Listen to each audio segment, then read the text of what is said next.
નડે છે તમને, બાકી મારે તો રવિવારે વાતોની ધમધમતી દુકાન ચાલે છે. જો હોય ઈચ્છા તો કરજો મારા બધા જ કાવ્ય ઉપર કેસ તમે, કે જો હોય ઈચ્છા તો કરજો મારા બધા જ કાવ્ય ઉપર કેસ તમે, કારણ કે મારે તો એક પણ વકીલ વગર કાવ્યની અદાલતમાં દલીલ ચાલે છે. હજી આગળ છે, આગળ છે. નહીં આગળ તો સાંભળો. તમારા ખિસ્સામાં રહેલી પેનની શાહી ખૂટી જાય ત્યારે કહેજો મને, કે તમારા સૌના ખિસ્સામાં રહેલી પેનની શાહી ખૂટી જાય ત્યારે કહેજો મને, કારણ કે મારે તો આ કલ્પના રૂપી કલમ હજુય કમાલ ચાલે છે. સાવ સહેલું હશે જીવન મારું એવું ન ધારી લેતા તમે, કે સાવ સહેલું હશે જીવન મારું એવું ન ધારી લેતા તમે, કારણ કે મારે રોજ જેઠાલાલની જેમ અવનવી ધમાલ ચાલે છે. એક દિવસ ડોક્ટરોએ અને જ્યોતિષોએ પણ કહ્યું હતું કે નહીં જીવી શકે આ. એક દિવસ ડોક્ટરોએ અને જ્યોતિષોએ પણ કહ્યું હતું કે નહીં જીવી શકે આ. કહી આવો એ નહીં કે હું આજ પણ જીવું છું, કારણ કે મારે તો ઈશ્વરની ઓળખાણ ચાલે છે. ભલે ને ન ચાલતું હોય મારા જ ઘરમાં મારું, કે ભલે ને ન ચાલતું હોય મારા જ ઘરમાં મારું, તોય આનંદ ફક્ત એ જ વાતનો હશે કે હજુય મારા શરીરમાં શ્વાસ ચાલે છે. ધન્યવાદ. થેન્ક યુ બેટા. તો આ સોનિયાએ બહુ સરસ આપણને સંભળાયું છે. મેં MA BEd કરેલા છે, BA BEd અને MA ત્રણેય. અને નોર્મલ બાળકોની સ્કૂલમાં કોમ્પિટિશન હતી, એમાં વક્તૃત્વ સ્પર્ધા હતી, એમાં નિર્ણાયક તરીકે ગઈ હતી નોર્મલ બાળકો સાથે. અને હતું અમારું બ્રેલ લિપિ નિમિત્તે કાર્યક્રમ. તો બ્રેલ લિપિ પરનું બોલી જાઓ તમારું કાર્ય.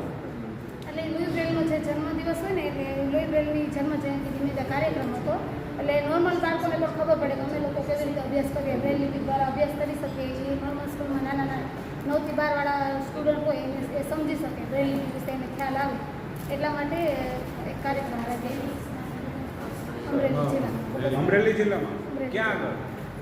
એટલે મંજૂરી આપવી, CONPRIBUTE કોન્ટ્રીબ્યુટ એટલે યોગદાન આપવું, DISCUSS ડિસ્કસ એટલે ચર્ચા કરવી, CONFIRM કન્ફર્મ એટલે ખાતરી આપવી, INFORM ઇન્ફોર્મ એટલે જાણ કરવી, PRE પ્રિપેર એટલે તૈયાર કરવું, SUB.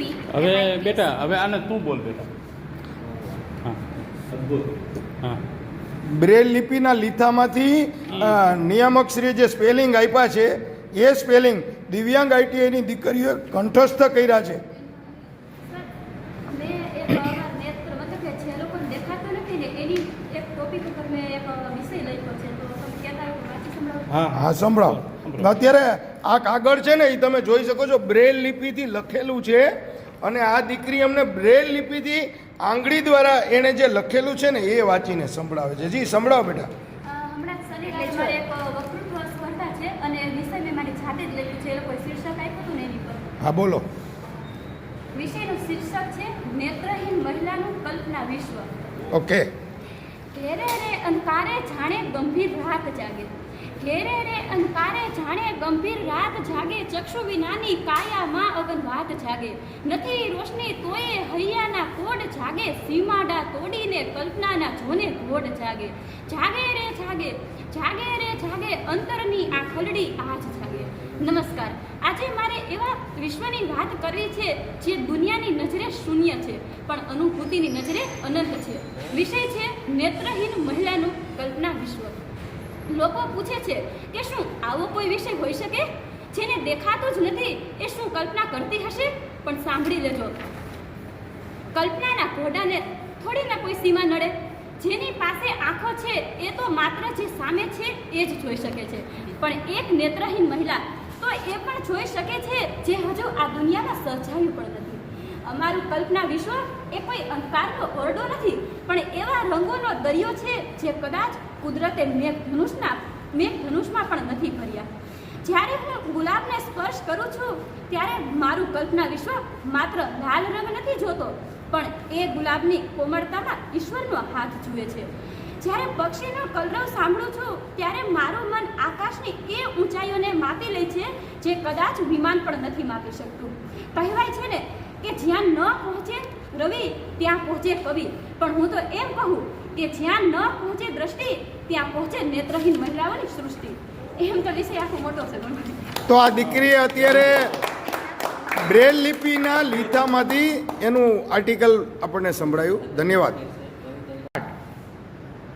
મારું નામ સંગીતા રાઠોડ છે અને હું અર્જુનલાલ મીરાણી કોલેજમાં સંગીત ઉપર કોલેજ કરું છું. તો હું આજે તમને સુગમ ગીત સંભળાવીશ. હરી તમે તો સાવજ અંગત સાંભળજો આ મરજી, ઘણા મૂર્તિયા લખી મોકલે વિગતવાર માહિતી, એમાં તમે કરજો ફોટા સાથે અરજી.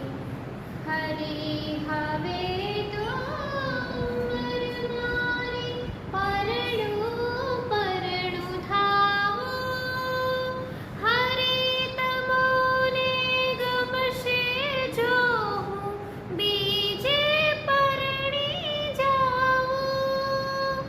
મને સેવી દે આથી એવો બીજ ક્યાં છે દરજી, એમાં તમે કરજો ફોટા સાથે અરજી. હરી તમે તો સાવજ અંગત સાંભળજો આ મરજી, ઘણા મૂર્તિયા લખી મોકલે વિગતવાર માહિતી, એમાં તમે કરજો ફોટા સાથે અરજી. Thank you. ધન્યવાદ.